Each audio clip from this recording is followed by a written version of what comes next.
Yeah, specifically his contact, who is either in or formerly in the FBI or CIA, calls it the pulmonary embolism pill or the PEP. Which But definitely exists. we all know what it really is. It's the heart attack gun. It is the heart attack gun. I mean, it's the same thing, but this is, I guess, the 70s version, which you still had to get in a pill. Yeah, we've gotten so advanced. Yeah. People say we don't make anything anymore. We're still making new kinds of heart attack guns. I wonder what kind of tricks Joe is pulling to make sure that Kamala doesn't get her hands on the heart attack gun. Yeah, he is one bad day away from, yeah. I think Biden will live to be 100, but will just sundown more and more every day, and will just completely revert to a 7-year-old by the time that his second term ends. He's just gonna go. He's gonna go to Beijing and call Xi Jinping an Oriental. Mr. I love your father Chiang Kai-shek, man. I tell you what, man. I have smuggled heroin with him in Laos, man. The heroin is so opium. Now, listen, Mr. Jinping. I've been talking to your top generals, General Sao. Listen, we've located the lab leak to General Sao has released COVID. My favorite Biden racism thing was in 2015 or something. Right before he died, he met Lee Kuan Yew, and he introduced him as the wisest man in the Orient. That's so awesome. God, I love him so much. I know. This was it was 2015 or something.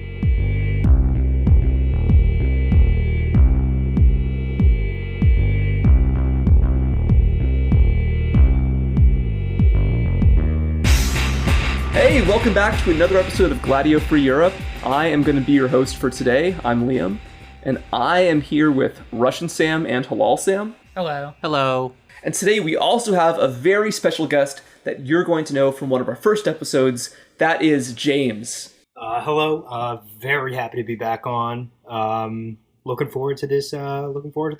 Discussion. We were thinking, James, that you're a real pro when it comes to conspiracies, subtle government intrigue, and also kind of the era of the 70s. So I was thinking we could try to bring those streams together by looking at a movie that I know you'd seen before that the rest of us hadn't, which, from what I understand, is kind of the peak of a certain type of conspiracy cinema.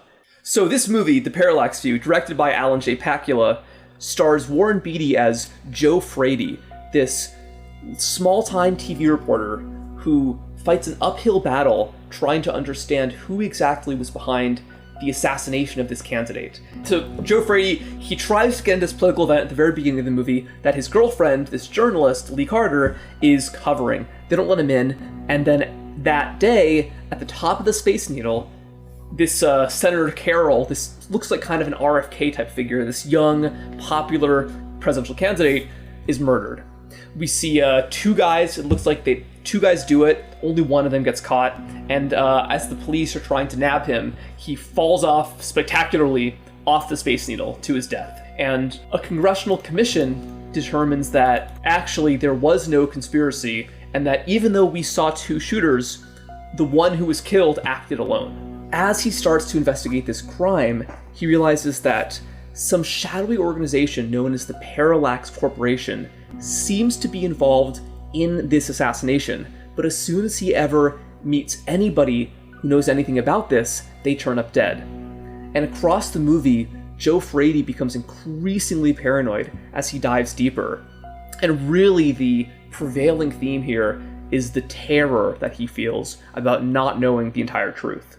Absolutely. I think that it was the peak of the 70s era paranoia films, both in terms of how close it got to really getting at something deeper than a surface level paranoia, and also genuinely the most interesting of his of those movies. Yeah, and so you say those movies because Pakula made sort of a trilogy, starting with Klute in 71, and then going into the Parallax View, and then finishing up with All the President's Men, which is the famous adaptation of Watergate.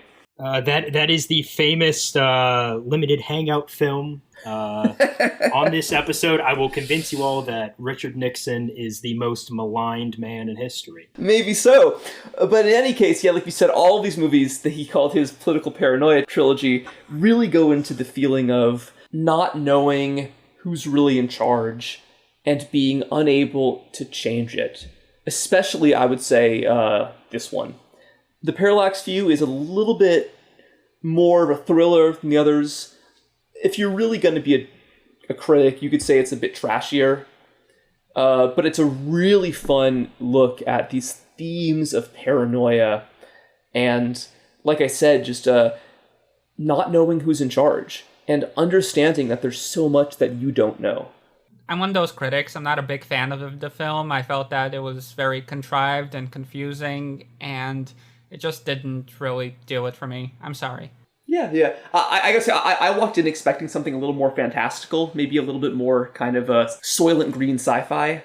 I kind of didn't really expect to like this movie. I kind of thought, okay, I know what's coming. This is about like the assassination wave in the 60s, 70s. I kind of know what's coming.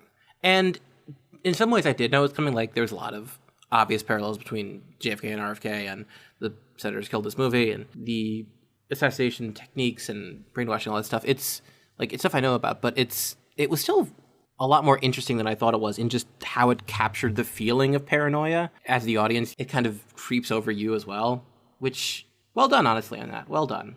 So I liked it. It wasn't amazing. It wasn't like, this is blowing my mind, but I thought it was well done.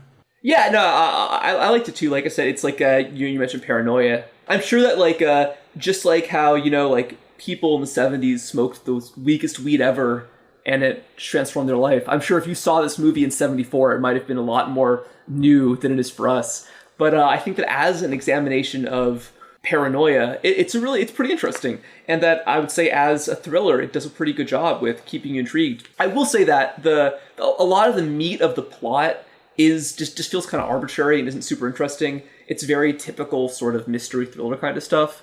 But there are like some really good moments that we can get into later. I know there's this very long montage scene in the middle that's really cool. Visually, though, it was photographed by Gordon Willis, and although it's pretty standard, kind of like a 70s thriller, a lot of medium shots, there are a couple things that stand out that I think are really interesting. Most famously, there's so many long shots where you can hardly see our hero Joe Frady at all. He's just a little dot on the horizon. There's one somewhat famous shot at the end where after a certain assassination happens, you just see this dead body slumped over on a golf cart, aimlessly driving through this massive auditorium. And I think that to me, that kind of aimlessness and hopelessness sort of represents how we all often feel when we're really in over our heads trying to learn about some kind of a conspiracy or some kind of a secret that we know is so much bigger than ourselves, that we fear we will never actually be able to understand. And that we'll literally never get to the bottom of. Like, we're never going to know, every single detail of the Kennedy assassination. There's no way. I mean, we can have our theories that are very likely true. We can talk about why George H.W. Bush was in Dallas that day. We can do a lot of specifics, but we're not going to know exactly who the second shooter was. And at least to me, this is really where paranoia is the most painful. When you know so much that you're almost there. Yes. But you're never really sure who you can trust. You get that with JFK, 9/11, a lot of things. Yeah, absolutely, yeah. Yeah, it's just very easy when you're following this stuff to fall down into this pit of despair and ultimately be driven crazy by it, which is why I find that you have to adopt sort of a more zen attitude about it. No, yeah, because, I agree. Just be philosophical about it. Like, maybe our government is run by lizard people. Maybe it's run by gray aliens. Whatever, just try to keep my head above water. I just hope everyone's having a good time. Yeah. you, Rush and Sam, are the only one of us who read the book, The Parallax View, by Lauren Singer. Yes, I have. It's a substantially different book. Is it, are the changes better? Or, without getting too deep into the weeds, what is different about it? I would say that the book is much better thought out, whereas in the movie, I feel like there's more of a meandering presence of the Parallax Corporation and what they actually do, and it's left up to interpretation. Essentially, it's essentially like the do-it-yourself conspiracy theory. You can plug pretty much anything you want into it, whereas in the book, it's very clearly laid out who's doing this and why. In the movie, the Parallax Corporation is like a little more cartoonish, kind of like, I don't know, like Spectre and James Bond, this sort of generic evil organization. Yeah, whereas in reality, these contractors are very, very specialized and not vague at all. They do very specifically evil things. I would actually push back on that. Yeah, actually, I don't agree with that anymore. I mean, Blackwater's changed his name like 15 times. In the film, it's quite clear what I would say. It's actually pretty clear what the Parallax Corporation does explicitly, which is sort of a subcontracting out of basically wet works and similar operations. Using tactics of hypnosis to get their recruits. Absolutely. Which, and I think we'll get into this a bit more later on, the outsourcing of people who are connected to a intelligence agency but are doing things not necessarily in the name of the intelligence agency is certainly not a new concept. I mean, you really have to look at perhaps one of the most famous examples of specifically involving hypnosis and, well, in this case, much more drug-related experiments was the Haight-Ashbury Free Medical Clinic in California. Where a certain Charles Manson walked into, I believe. A certain Charles Manson, and operated by, in part, by a certain Dr. Jolly West, who was... I believe that we will get into him later, but... Well, I don't see how a man named Jolly could possibly do anything malicious. And, James, so you obviously are a bit of an old hand at conspiracies. And then just before we get too involved in the plot of the movie or anything like that, you know the way he feels in this movie.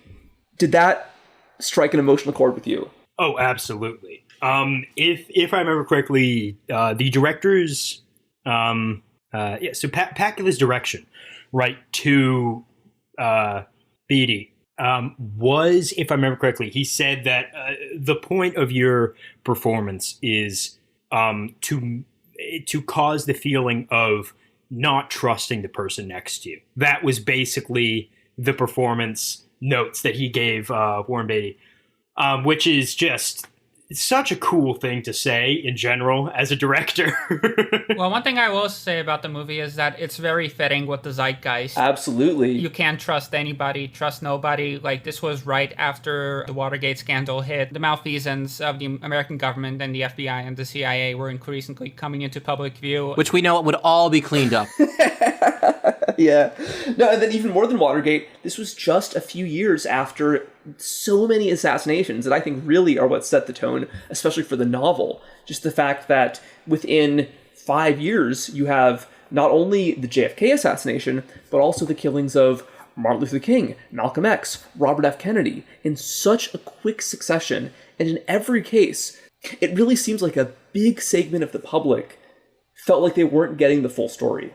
Because they weren't. Exactly. Well, even beyond that, I would like to bring up the fact that this is a 1974 film, and the MK Ultra program did not become public record until the Church Committee revealed it in 1975, just a year later. So this is clearly, I think you can pick up from this, the fact that it is included not only in the film, but also in the earlier book, is that there was an understanding that something wasn't right. That people understood that things like hypnotism or some other sort of suggestion could and perhaps was being actively used by intelligence services, whether it was American or, as every American psychologist connected to it accused the Soviets of doing. Speaking of the zeitgeist, I think it's super interesting that this movie came out the same year as Chinatown, which I hope you've all seen, which is another really paranoid, basically conspiracy thriller. It's a different kind of movie. It's got more of a film noir vibe. But what I find really interesting is that actually they had the same screenwriter, because somehow the tireless Robert Towne did an uncredited rewrite on the Parallax view. And that might have something to do with why there is a very similar feeling of paranoia and of terror that you see in Chinatown, and why also there are some pretty significant differences from the book. I would like to say that the film writing of the script was a victim of a Hollywood writer's strike. That's right. Yeah. Which I assume is why he's uncredited, because he was a scab. Mm-hmm. So Pakula, at the very least, had to. I believe that Town wrote the rewrite of it, right? That's correct. Yeah. And then Pakula basically had to rewrite it again on the fly as he was directing, because not only was there a writer's strike, there was also not contract, but basically like time disputes with Howard Beatty in terms of how long they had him to film for. In that case, let me add, Mr. Town, if you are listening to this, now that I know the full story, I apologize for suggesting that you are a scab. Yeah, and I would like to say, Chinatown, I am not going to imply anything criminal about Mr. Pakula, but I will say that it's interesting that Chinatown, directed by, of course, Roman Polanski, there is, his wife was in a certain house on a certain fateful day. That's true. Who knows what happens? And well, that brings us back. So if this isn't getting too far off, why don't you tell us about that free clinic in the Haight-Ashbury that you mentioned? Why you think that's relevant to this movie, and why it interests you in general? Absolutely. So I'm getting a lot of this from an excellent book, Chaos, by Tom O'Neill, about specifically the Manson family. There was a man who had an office at the Haight-Ashbury Medical Clinic, right? And just for anyone who isn't aware, for anyone who was born after 1975, Haight-Ashbury was the hippie district of San Francisco. Of course, one of the people who often was seen hanging around it was, of course, Charlie Manson himself, along with a few of his associates. Okay, come on, they're family. Yes, the fam. One of the people who had an office at the Haight-Ashbury Medical Clinic was a man named Dr. Louis Jolyon West, or Dr. Jolly West, as he was most known. He first gained prominence nationally for, quote-unquote, deprogramming returning American POWs from the Korean War, who had been, at least according to the U.S. government, brainwashed by the North Korean forces. This is kind of the beginning of brainwashing in like the American public conscience. Yeah, and of course, another movie that's often compared to this one, which came out a few years before, is The Manchurian Candidate. I would actually push back because I have even earlier examples of people like Dr. West talking about brainwashing and hypnotism. Oh, no, I mean in the public consciousness. Yeah, you're probably right. There were obviously people still trying this stuff and obsessed with it much before. World War II alone had a lot of that shit. Oh, absolutely. Absolutely. Oh, really? No, that's beyond me. Again, just to get into the types of things that Dr. Jolly West and the others at the Haight-Ashbury Clinic were involved with, he infamously or famously, depending on who you like, examined Jack Ruby while he was in prison. Basically, he fought very hard to get on this trial. In a couple of the documents among his papers that he left to, I believe, the University of California, that Tom O'Neill was able to get access to. In a couple of those, he said he was, quote, asked by someone to get involved in the Ruby trial, although he never says by who. Can you remind our listeners who Jack Ruby was? A patriot, an American hero. Jewish excellence. A man who is simply worried about a grieving widow. And that's all there is to say about it. So if you know anything about the trial that was they attempted to put Ruby on before he died of complications from cancer. Let's leave it at that for now. He died of Hugo Chavez cancer. Yeah, basically. So he was able to get one-on-one alone time with Jack Ruby in his cell. You know, he goes in, he's in there for I don't know how many hours. he leaves, and suddenly Jack Ruby, who before then had been checked by multiple psychiatrists to be of sound mind and body, suddenly was screaming about the fact that they needed to get him in contact with a Jewish senator, any Jewish senator in Washington, because in Albuquerque, he claimed, and elsewhere in New Mexico, they were, quote, chopping up Jewish babies by the limbs, and was completely inconsolable when they attempted to put him on the stand to testify to anything. It's all he would talk about. Yeah, and so just to confirm, you were suggesting that in that moment he would have been somehow drugged. Something happened to him, because there is a clear delineation in his mental state before and after meeting this one doctor. Absolutely. He was never coherent again. No, he was never coherent again. And would you say the same thing happened to Charles Manson? Ooh, that is a bigger question. Something happened to Manson, but he never broke completely mentally that way. Whatever they did to Manson is more complicated.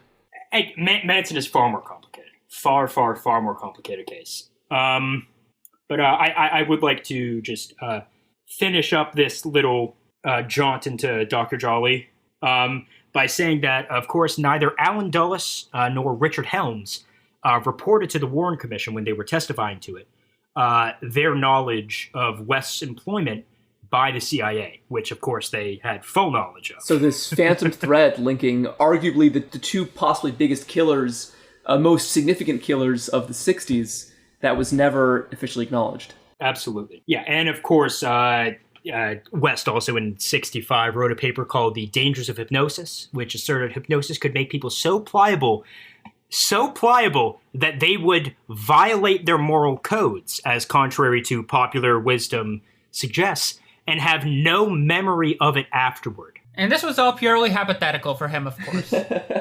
And he said that just because such circumstances were rare didn't mean they were impossible. And he cited, quote, military offense induced experimentally at an undisclosed U.S. Army base, and also an actually reported 1951 double murder and serial bank robbing case in Copenhagen, Denmark, in which one man hypnotized another into, again, robbing a series of banks and committing a pretty brutal double murder. And of course, for those of us, for those who haven't seen the movie, hypnosis is a really major plot point, because we find out that these assassinations in the film of various presidential candidates, mostly during the run-up to an election, are all being coordinated by this group, the Parallax Corporation. And our hero, Joe Frady, actually undergoes this hypnosis himself when he's undercover. I know, Russian Sam, you had a lot of thoughts on the hypnosis montage, right? Yeah, I felt that the montage was the most compelling part of the movie. It's a juxtaposition of words followed by pictures. Very Clockwork Orange. It starts fairly normally, like it starts with the word glove followed by pictures of happy couples, and then mother, and then pictures of moms, fathers, pictures of fathers, and me, it's like a boy growing up into adulthood, and then home, it's just fairly typical stuff. Country, you got Statue of Liberty, Washington, Lincoln, and then finally you get to the interesting stuff where you get the enemy, and you see a photo of a Nazi rally, of Hitler, of Mao, and of Fidel. Lee Harvey Oswald, too. Yeah. They slipped him in there. Well, Oswald shows up multiple times in here. In fact, it is. So I have written here, love, mother, father, me, home, country, God, enemy. Me comes up a lot, that word. Yep, me comes up a lot, and there are a lot of quick shots of me, and then followed by a photograph of Lee Harvey Oswald. They start by introducing these fairly normal concepts and these fairly normal pictures, and then you start running through them again, and then father, it's just these old decrepit men who are clearly miserable. And then mother, again, it's woman from the Great Depression. And then it's home and dirty children. And as you go through the montage, it's sort of it all bleeds together in a way. You're seeing a lot of these same pictures come in. So for example, at some point you get country and it's the Nazi rally and Hitler once again show up. Instead of enemy, yeah. Specifically, I'm actually going to push back for a second on that.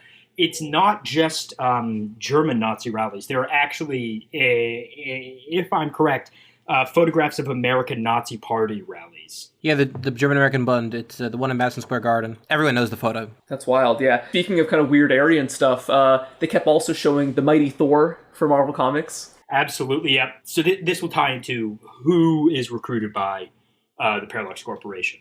Well, so quick question. So why do you think the film was making those Nazi parallels? Were they trying? Was this just kind of like a shock value thing, showing that the Parallax Corporation is so unscrupulous they would convince Americans that their state is as bad as the Nazis, or do you think that was a deeper political sentiment? I think it was multiple layers, right? I think one layer is that clearly the point of this montage is to confuse and stir up so many emotions. We should know before we go on, the people recruited by the Parallax Corporation are those who you have to pass, quote unquote, a psychological evaluation. In order to pass it, you have to basically come back as a violent psychopath. In the medical sense, you have to show up as that. Yeah, but also, like, the test itself, it's just very innocuous stuff. Like, in some ways, it's very similar to the kinds of screening that they do for like, menial jobs that you apply to these days. And what do you think that they're trying to get at with these questions? Like, what do you think is their intention? I think that it's an ill-conceived way of figuring out, like, a person's mental state. I think there's definitely an element to that.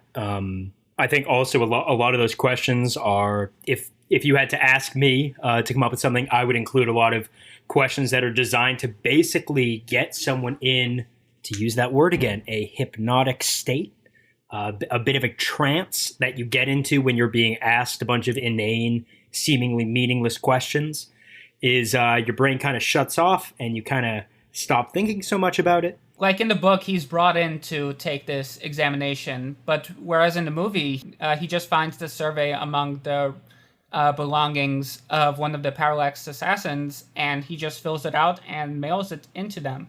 Yeah, specifically, he did not fill it out, actually. He went to, he went to the mental health facility and had someone who was basically diagnosed as a violent psychopath to actually fill it out for him. Fill it out as accurately as he could. And I would like to also add that in that scene, there are scientists attempting to teach a monkey how to game. Oh, you're right. Yeah. Which is just delightful. They have him playing Pong, I believe. It's very 70s. Yeah. So back to that brainwashing scene, right? So the movements are from traditional Americana to an almost psychedelic sort of setting, these strange images that seem out of nowhere. One of the most important things actually is consistently as it comes up with father, mother, and home, are these images of a man holding a belt very angrily. There is an image that's repeated a lot, which is, I believe that you can kind of see like a stern, like a kind of like flexing arm as if in anger, form of a man as a small naked boy is running down the hallway, trying to clear. The image is showing him trying to escape some sort of beating from his father. And then the mother is either just a mother who's kind of looking away or a mother who appears to have been abused herself. All of this, again, is meant to, especially for the candidates they are doing, in my opinion, bring up and recall in the same vein of trying to stir up all these emotions and confuse people, bring up what is most likely in the early childhood of someone who is so disturbed, especially in the understanding of the time of how those with such conditions come to be, is stirring up childhood trauma, very violent and very repressed childhood trauma. You are trying to make someone come unglued. Absolutely. And of course, back to Manson, that was a man who was horribly traumatized. Spent his whole childhood in various, state institutions. Yes, state institutions where conditions in those prisons were. It would make any British boarding school look like summer camp. that is just in terms of the physical abuse that young boys faced. It's just truly horrific that anyone ever had to go through that. And I say this as if it's past tense, but But I would like to bring up, in the context of one of the earliest proponents of those connected to the American intelligence state of hypnotism is George Estabrooks. Esty, if you're nasty. In 1943, he wrote and published a book called Hypnotism, which was partly published through the U.S. government. And so one of the things, just quickly, because we will talk about him, I think, more in a bit, but one of the important things is that when abuse is of extreme nature, the natural reaction is to build walls around such experiences by creating a separate and distinct personality to deal with future episodes of abuse. Once the core personality is split, it is then possible to control one or more alters, as I believe he called them, or maybe they were called later, without conscious knowledge of the primary personality. And was he prescribing this as a potential government tactic, or was he just acknowledging this possibility? Are you asking what he would say, or what he was actually doing? We'll get into his concept of the super spy, I think, later.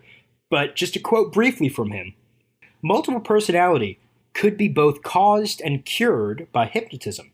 Remember that war is a grim business. Suppose we deliberately set up that condition of multiple personality to further the ends of military intelligence.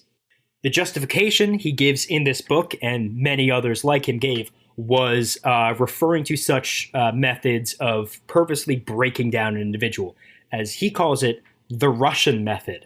Oh. And of course, the justification was... The Soviets are doing it, we should too. That's hilarious projection. Not only just as later there would be a missile gap, which of course the missile gap never existed. Of course, yeah. He was convinced that there is a brainwashed assassin gap.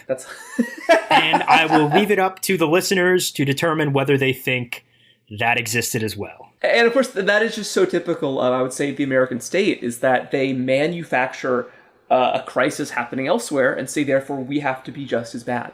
I also find it interesting how much of this stuff has corporate origins. I mean, for example, the case of Edward Bernays, who was this big advertising executive. He wrote a bunch of books about advertising techniques that were very influential. He orchestrated some very successful psychological advertising campaigns, such as convincing the public, or a certain segment of the public, that women smoking cigarettes was a subversive act of liberation and blah, blah, blah. And just going back to the actual survey, as we see in the movie and the book, it's just pure corporate mumbo-jumbo that's imposing itself upon us, that ultimately jumps the ship and becomes an explicit arm of the state. Rather than to just sell cigarettes or nylons or whatever, now the purpose is to sell America.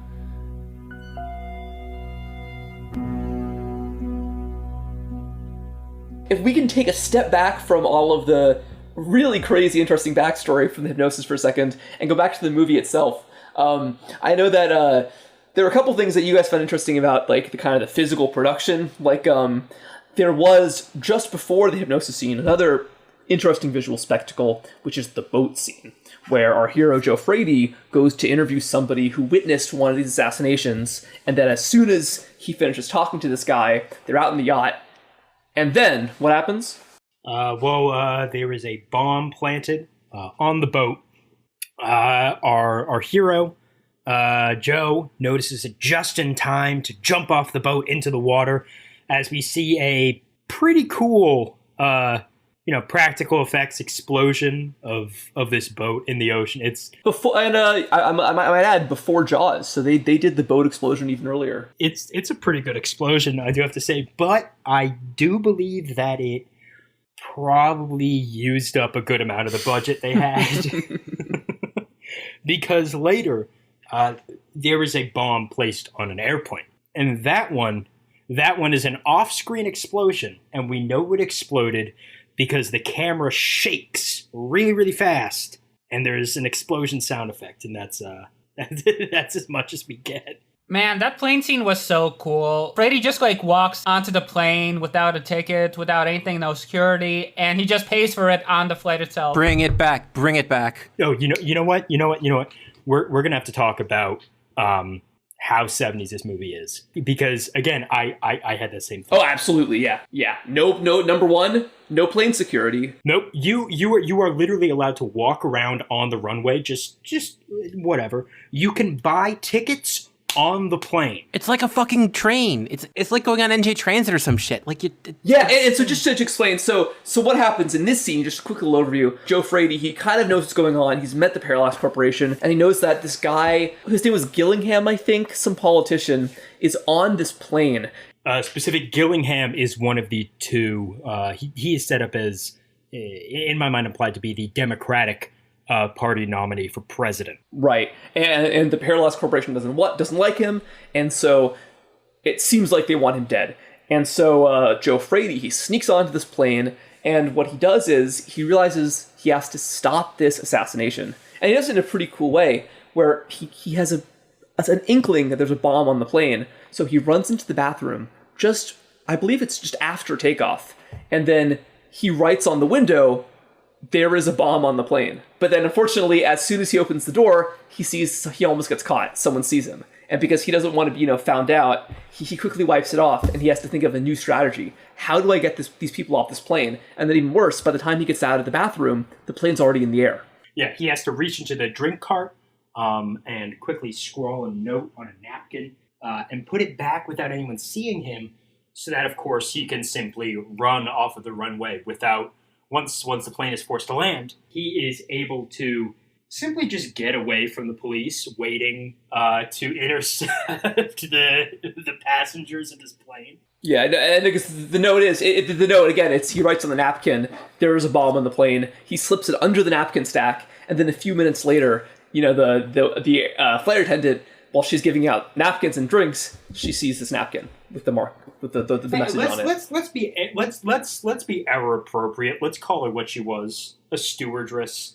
Yes, again, it was the 70s. Yes. No, I know that James. I know that you mentioned that you saw this film with a lot of lesbians, and they were very interested in let's just say the presentation of women in this film. I get the sense that these particular ladies had an affinity for, let's say, women's fashion of the 1970s, particularly the common combination of turtleneck sweaters and lack of wearing a bra. Oh yeah, it was the 70s. The blunts were blazing, and so were the bras, all going up in smoke.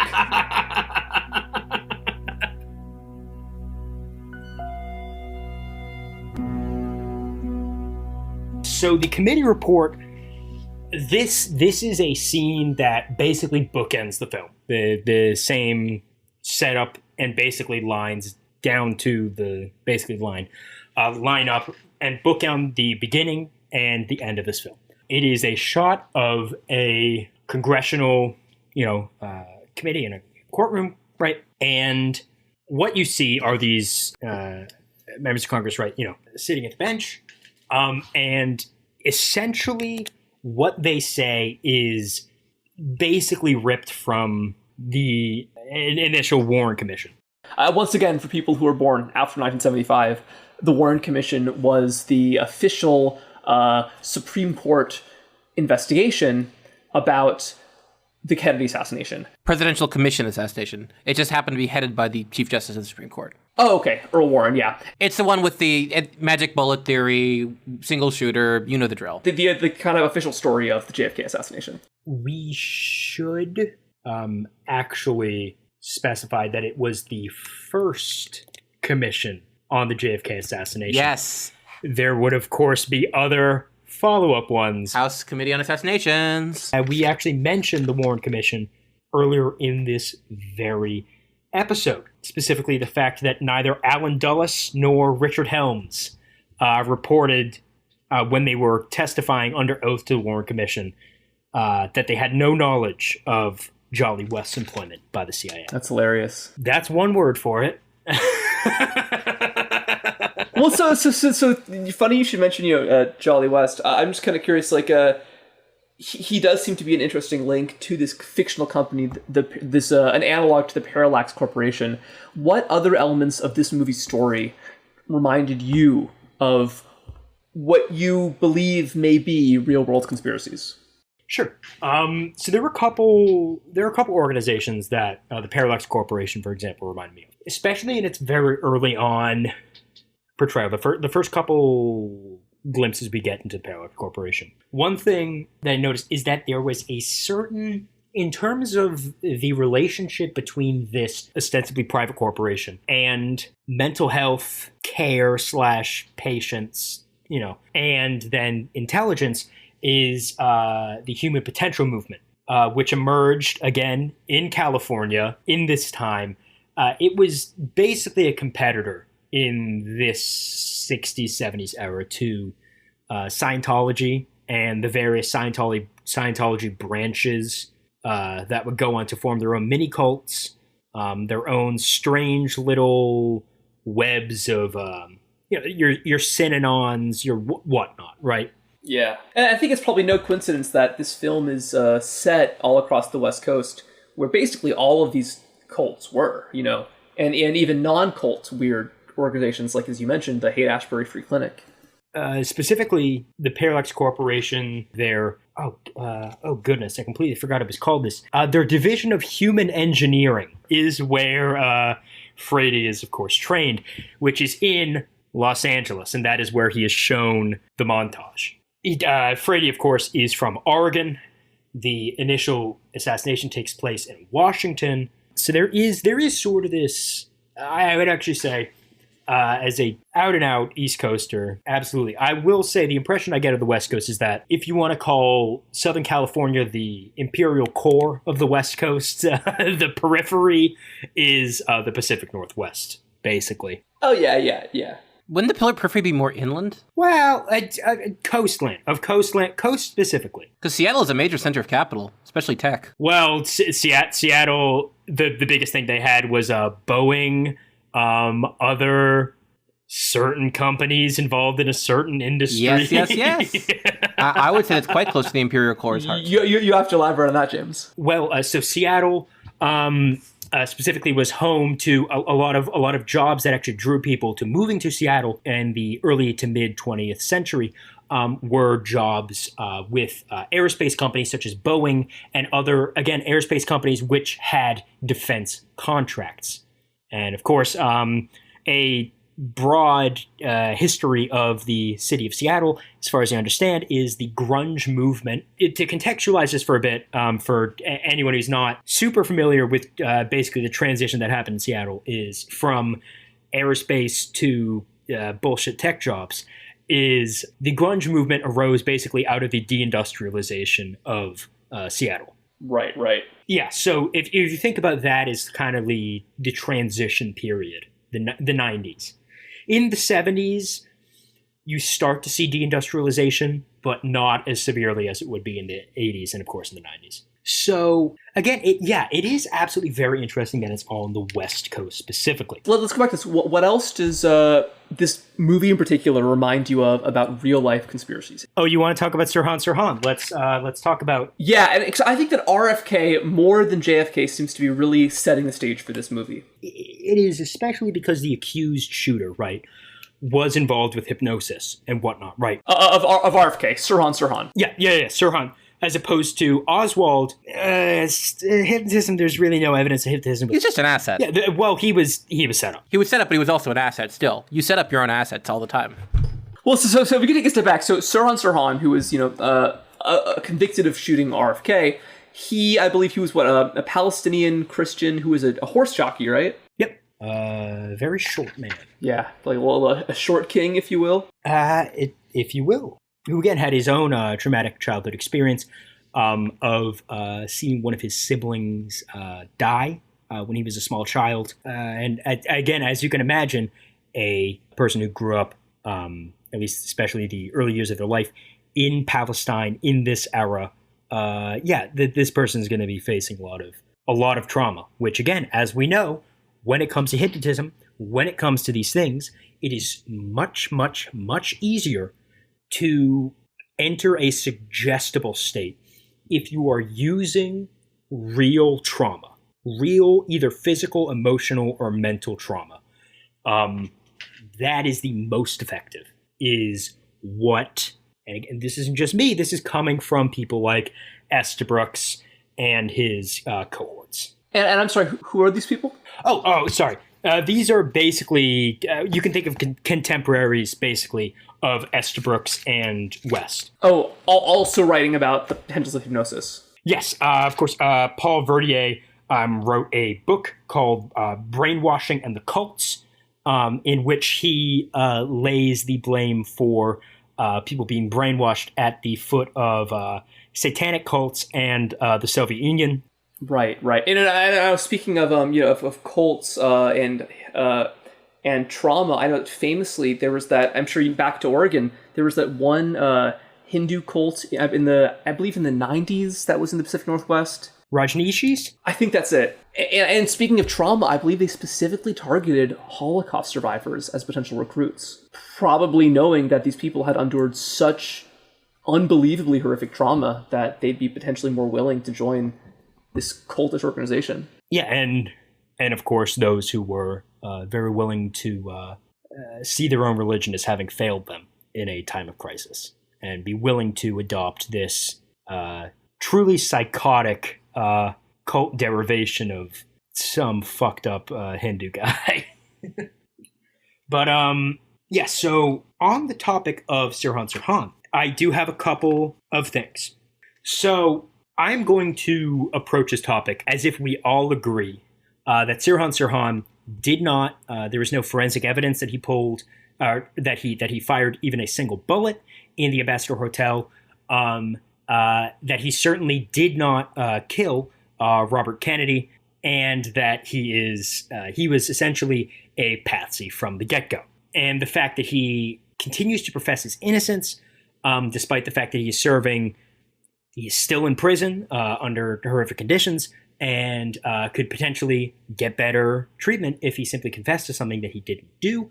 The fact that he has not, and continues to uphold this thing, again, why would he unless he truly believes he did not do it? And so just to take a step back, and you think did Sirhan Sirhan assert that he was hypnotized, or did he assert that he had no connection to this crime at all? He asserts that he does not remember, in a similar way as Jack Ruby actually claims that he has no memory of actually shooting Oswald. Jack Ruby actually claimed that he remembers walking into the building, and whether this is true or not, different story. He claimed at the time that he remembered walking into the building where the police had held Oswald. Yep, and of course the door that normally was locked, of course, was conveniently left unlocked so that he could approach the police as they were carrying Oswald away.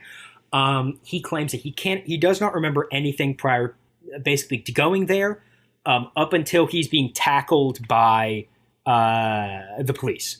At which point he does exclaim, "What's happening? What's going on?" Yeah. And what about Sirhan Sirhan? So what does Sirhan Sirhan say happened, and what do you think may have happened? So Sirhan, he, to this day, claims he does not remember any of that happening. He essentially claims that he was in a fugue state, and that he does not know what happened, which I frankly believe. Do you think he had been under some kind of hypnosis or anything like that, or...? I think he most certainly had been. He was, of course, a susceptible guy to begin with. He was, of course, he was consciously getting himself involved with people who taught hypnotism as a skill, which is, of course, the Rosicrucians. Not in sort of Masonic conspiracy way. No, he voluntarily went to join the Rosicrucians because, for some reason, he sought spiritual enlightenment. And they are, if I am getting this right, they are this very sub-Rosa Catholic monastic order who, from what I understand, maybe not monastic, some kind of religious group that was very interested in the possibility of immortal life.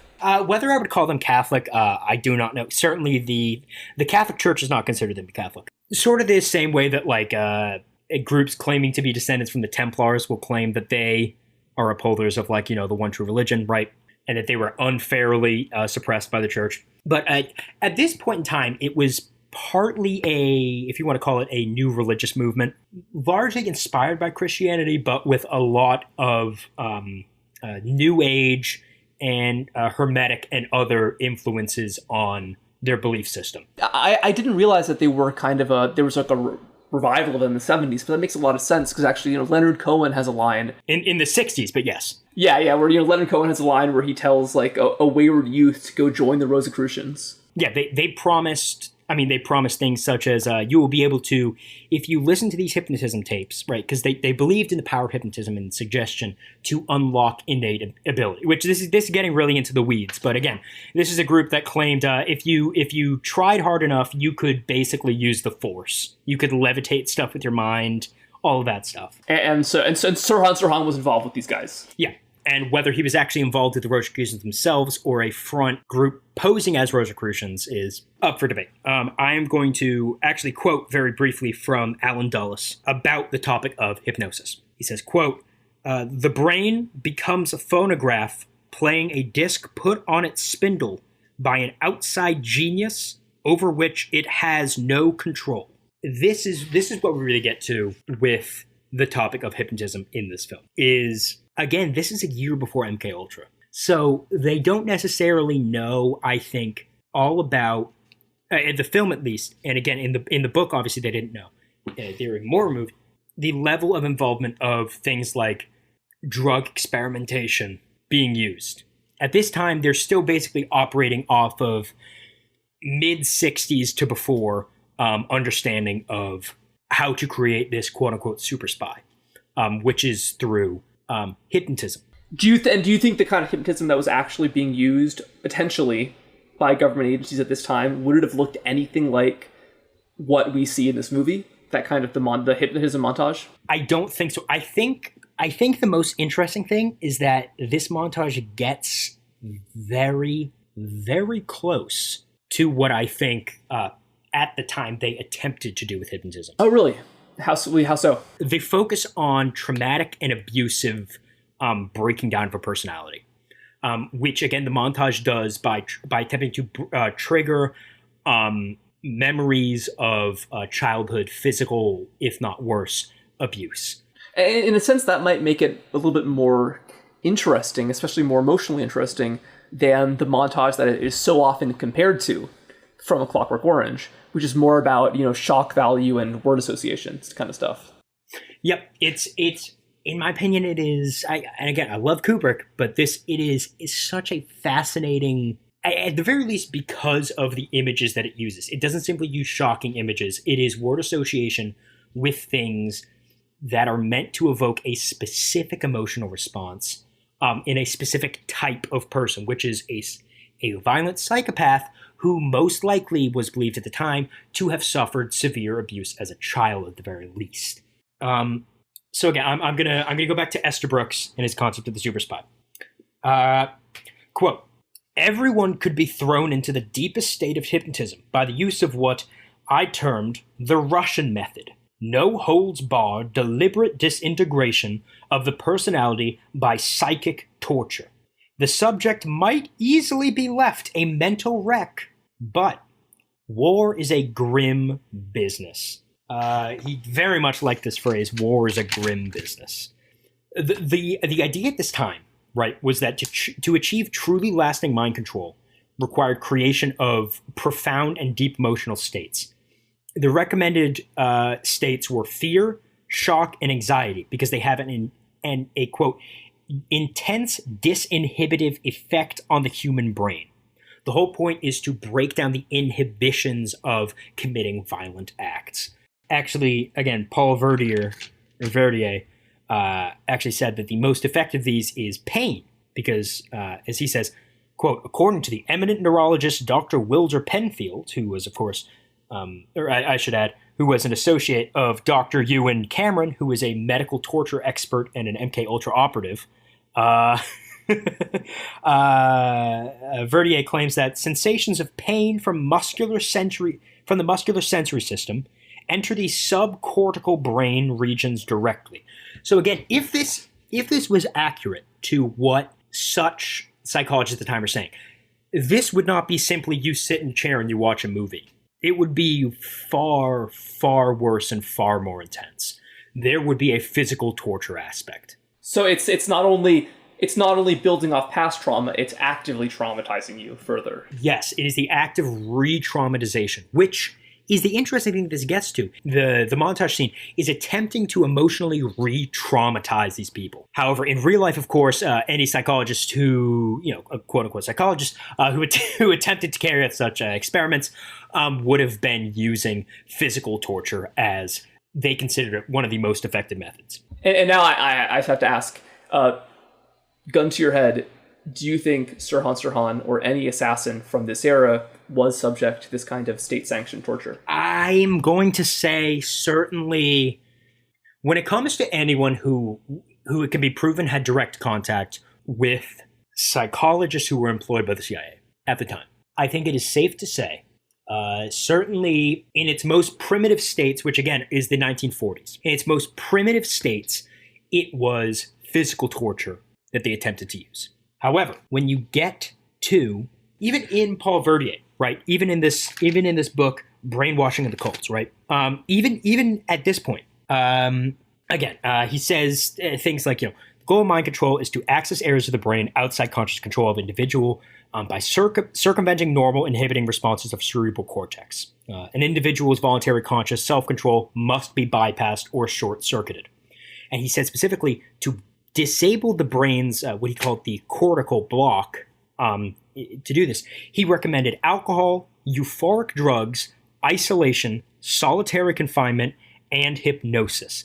He called, of course, hypnosis, quote, the most dramatic and unique item in the brainwashing arsenal. So again, euphoric drugs, isolation, solitary confinement, and to some degree alcohol, although, once LSD was invented, they were pretty much like, okay, this alcohol is just kid stuff. Come on, give me the real chemicals.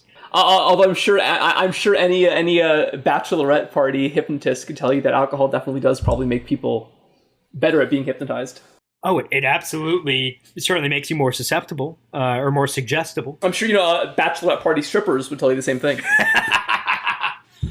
But again, as chemicals such as LSD were not only invented, but used in these specific contexts. They discovered, again, as Dr. Jolly West did and others at the Haight-Ashbury Medical Clinic did, it is incredibly easy to get people to be suggestible when you dose them with LSD, particularly without their knowledge, although sometimes even with their knowledge. Do we have any hard evidence of anybody in this time or in any time being hypnotized in a process like this and then committing a crime? Are there any confirmed cases of this? Because I have to admit, I am still a little bit skeptical of hypnosis in general, but I'm really curious to know what documented cases we know have happened that may be an analog to what might have happened with Sirhan Sirhan and the characters in this film. I also very much share skepticism of hypnosis.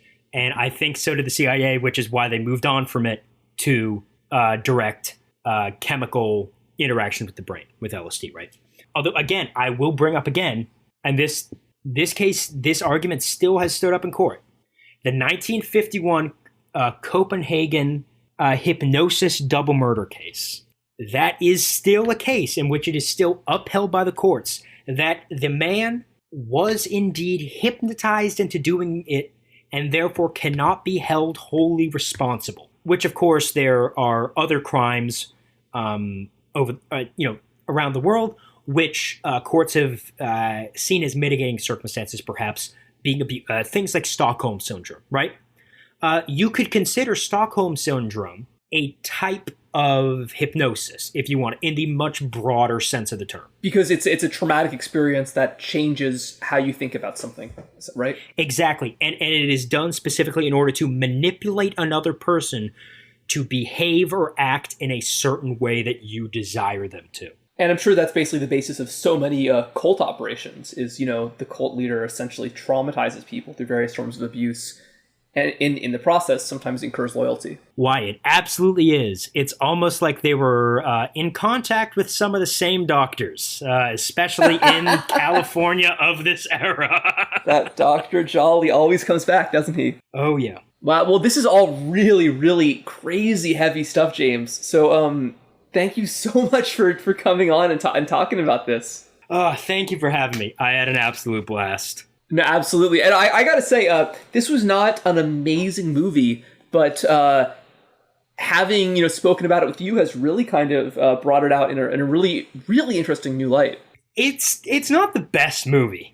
But I think of the trilogy, it is certainly the most interesting. It's way better than all the President's Men, which is just... Oh, because both of you are Nixon truthers. Well, it's more that Watergate was a limited hangout. Yeah, Watergate was a limited hangout. Was he actually even involved in Watergate? Who knows? Also, I'm just gonna say it, he was a cool guy. Nixon? The Quakers were unjustly persecuted.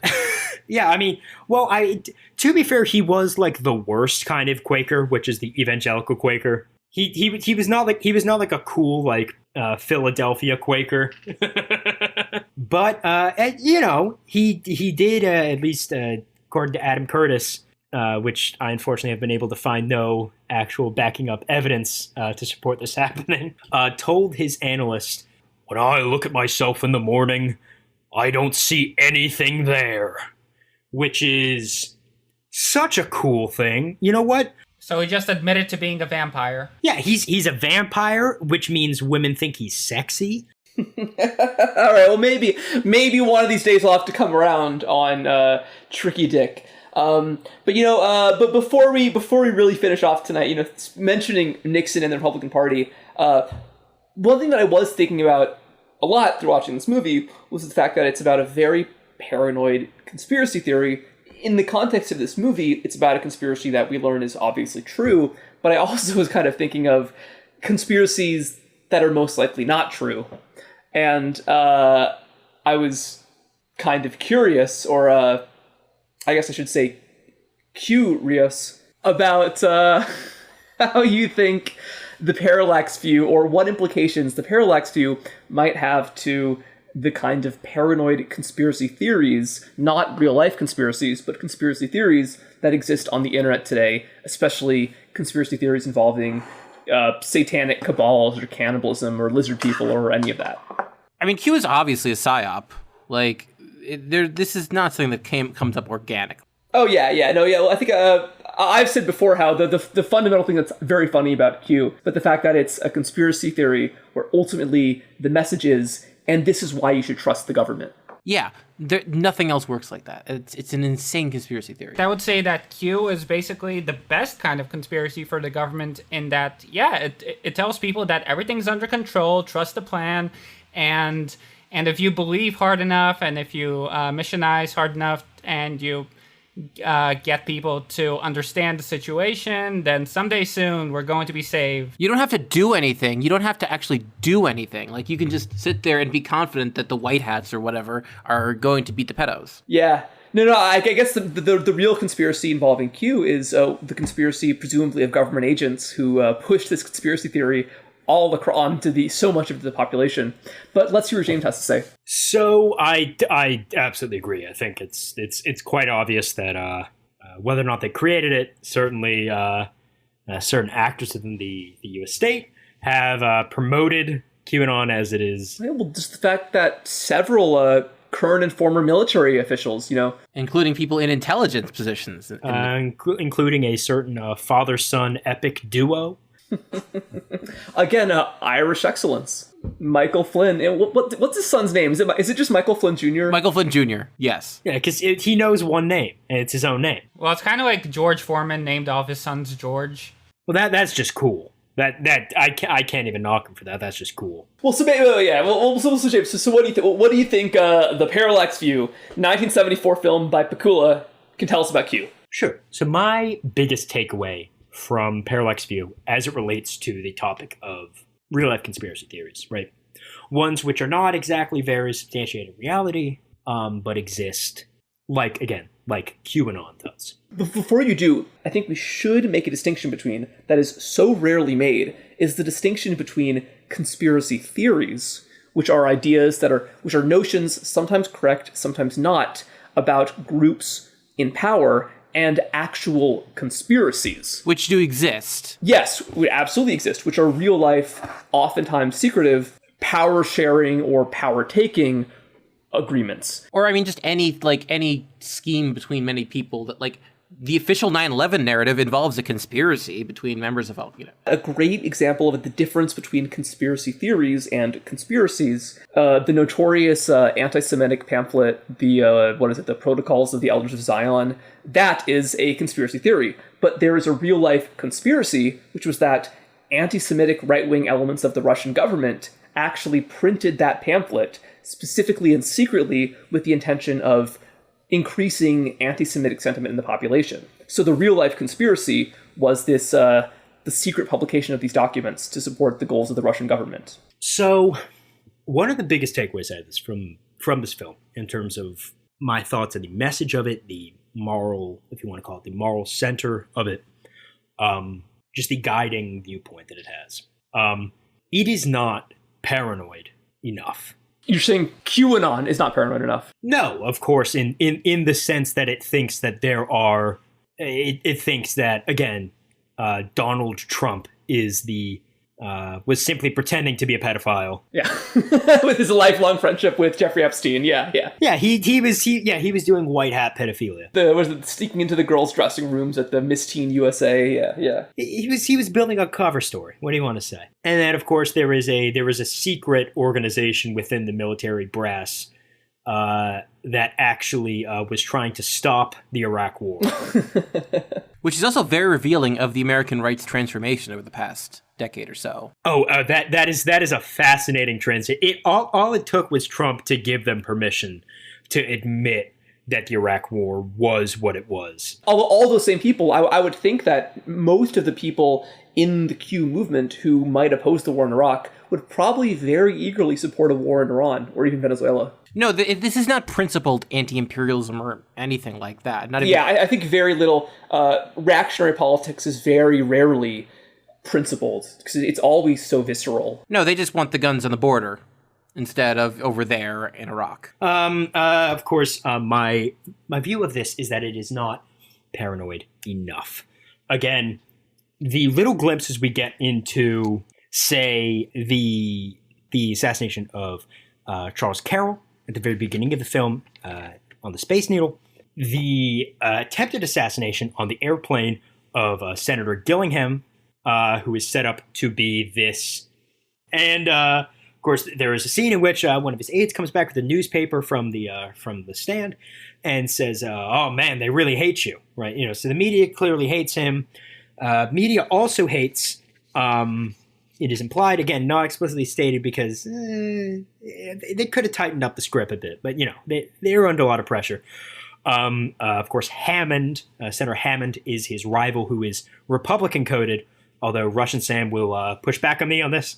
Oh, yeah, because you were thinking Russian Sam Hughes kind of like a Jimmy Carter stand-in, is that right?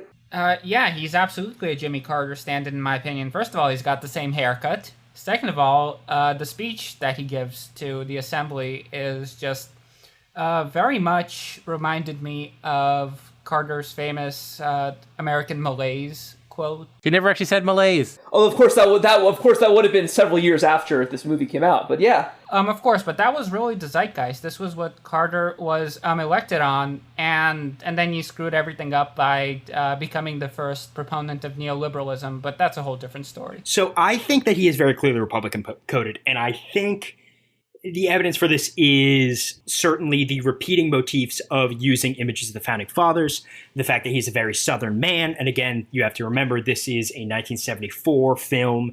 Southern politicians are, especially those who are attempting to cast some sort of like populist lens, which is what he was kind of trying to do, or at least I think that's how they were trying to characterize Hammond as this Southern populist. I think it's very clear. He's supposed to be, if I remember correctly, he's sort of like a big businessman from the South, very wealthy man, striking sort of this populist tune, appealing to, just it's showing pictures, of Washington, Jefferson, Madison, all these founding fathers. I think that it's very clear that really what this is these are two unfavorable candidates. No one in power wants either to become president. However, it is still the perspective of the film that rather than simply, let's say, rigging a primary, which again, the the DNC riots of like the late 60s, those were not that far behind in memory. Yeah. This is the strange thing. Especially when the novel was written. Exactly. Daily era Chicago, it was just accepted that you would think that it would be commonly accepted that primaries were simply completely rigged and completely bullshit and completely meaningless. But yet, in order for all of this America to work, everyone had to at least pretend that they believed that a vote actually mattered, especially in a primary in this era. It is still the perspective of a film that, oh no, they would never attempt to rig a presidential primary because someone that the political establishment was so afraid of becoming president, they would have him assassinated, but they would never stoop to, just blatantly steal a primary through illicit means. Again, the film is not paranoid enough. The film still believes in all of these institutions. JFK had stolen votes within living memory of the primary. Oh, I mean, again, everyone had stolen votes. It's how you did things. It was how the party worked. Yeah, there literally was not such a thing as like genuine fair primaries until fair, quote unquote, by modern, because we don't need to get into it, but we all know what fucking the primaries are like now. That did not exist until the earliest, maybe the mid to late 70s, maybe at the earliest. I don't even know if honestly. I would, again, that's what I'm saying, at the very earliest. Again, after the embarrassment in Chicago. Yeah, they got egg on their face in public. Right. They had to give something. But again, the people at the time genuinely thought, and by people, I mean, whoever went into making this movie, genuinely thought nobody would specifically risk rigging votes in primaries. So therefore, assassinations were the only way to stop candidates. Part of this was, seen because so many candidates had simply did have so much momentum that they could not be stopped simply electorally, right? Bobby Kennedy could not simply be stopped. It had gone on too long and it had gone on too strongly, the Bobby Kennedy campaign, for them to just simply rig the primary, right? So that's why you think that's why it was necessary to maybe bring in Dr. Jolly. Yeah, I think that's the most that's JFK, but yeah, with Bobby Kennedy specifically, that is, if they could have done a far less, again, it would have been less risky to simply rig it if they could have. There is no such sense in the film that either of these candidates are at the level of momentum that like a Bobby Kennedy was going into California, right? There's simply no evidence of that. I mean, there's not a lot of evidence the other way, but there's certainly no evidence that they are unstoppable. The notion that you get is that they're sort of, both of them are kind of off to the side. The media doesn't want to fucking touch either of them. Although they are described in kind of Kennedy-esque terms, like the first guy. The very first guy was. The very, very first guy was. The very, very first guy was. To take a step back from the movie for a second, just to wrap this up, if Bobby Kennedy was assassinated by the state, just curious, what interests do you think would have been behind that? That would have been willing to go so far that they would employ these bizarre hypnotic tactics to do so? So that's a big question, right? Probably the same people as who killed his brother, given that that was a big worry that he might have reopened that case. RFK, in fact, did even prior to running, was asking around very prominent figures, who killed my brother? Was anyone in the CIA involved? Because he certainly fucking suspected Allen Dulles. He did not fucking trust Allen Dulles as far as he could throw that guy. I would absolutely think it is probably basically not necessarily the same one-to-one elements as killed his brother, right? But I think that it is certainly the same milieu. Certainly. He certainly would not have entered the presidency as anything but hostile to the CIA. And if you want to talk about the assassination of Bobby Kennedy, the best book I have read on this topic is a book called A Lie Too Big to Fail by Lisa Pease. It is a fantastically researched book on the entire assassination, from who could have been behind it to the very forensic evidence of the case itself. So I would suggest anyone interested in that absolutely go check that book out. And Lisa Pease, please unblock James from Twitter. But yeah, so that is who I think would have been behind it, is those seeking to prevent a president who was openly hostile to such agencies, as well as prevent the election of a president who was so openly in favor of military withdrawal on such an immediate term. And I guess the fact that we can't really know for sure, possibly ever, does sort of bring us all the way back to kind of the thesis of this movie. It's that terror of when you don't really know, and all you have left is the paranoia. When you know there's something up, you know there must be something going on that you can tell, but you can't tell exactly what, and you can't tell exactly who. Well, thank you so much, James, for coming on. This really has been a fun one. All right, well, on that note, thank you guys all so much. This has been fun. Absolutely. I had an absolute blast. Well, yeah, thank you guys all, and we'll see you next week for another episode of Gladio for Europe.